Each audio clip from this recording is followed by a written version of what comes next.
পৃথিবীতে কত রকমের মানুষ হয় দেখো, অন্যের কষ্ট করে উপার্জন করা টাকা কিছু কিছু মানুষ এভাবেই নিজের আত্মসাৎ করে নেয়। এই মাসে আমাদের ফ্যামিলির 2টো ফোন চুরি হয়ে গেছে। জানি না বাবা, এভাবে এভাবে চুরি ডাকাতি করে মানুষের কি সুখ পাওয়া যায়। যাই হোক, আমার দেওরের একটা ফোন চুরি হয়ে গেছিলো, এটা আজকে অন্য একটা ফোন অর্ডার করেছিল, সেটা আজকেই ডেলিভারি এসছে, ওটাই আমি আনতে গেছিলাম। হ্যাঁ, খুশি তুমি? কষ্টের বিষয় হচ্ছে রিতমদার।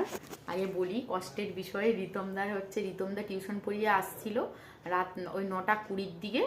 9টা 20-র দিকে টিউশন পড়িয়ে যখন আসছে, তখন ওই ক্যারানিচটির ওই পাশে, এই ক্যারানিচটি থেকে গিরিধারী চকের মাঝখানটায়। হ্যাঁ, ক্যারানিচটি থেকে গিরিধারী চকের মাঝখান। হ্যাঁ, ক্যারানিচটি থেকে গিরিধারী চকের মাঝখানে ও হচ্ছে ফোনটা কানে কথা বলতে বলতে আসছিল, বাড়ির ফোন, যেহেতু ও মেসে থাকে, ঘরের লোকের তো টেনশন হয়, তো ফোন করে। আর আমাদের ফ্যামিলিতে আমার একটা ননদ প্রেগনেন্ট, মানে আজকালে বাচ্চা হবে। এবারে ওই জন্য ও ও হচ্ছে সেই টাইমে ফোনটা তাড়িয়ে আসছে। যখন ফোনটা আসছে, তখন সে ফোনটা ধরার পরে সেই কানে নিয়েছে, 3টে ছেলে বাইক নিয়ে এসে পুরো ছো মেরে ফোনটাকে নিয়ে চলে গেছে। তারপরে আর কি করবে বলো, নতুন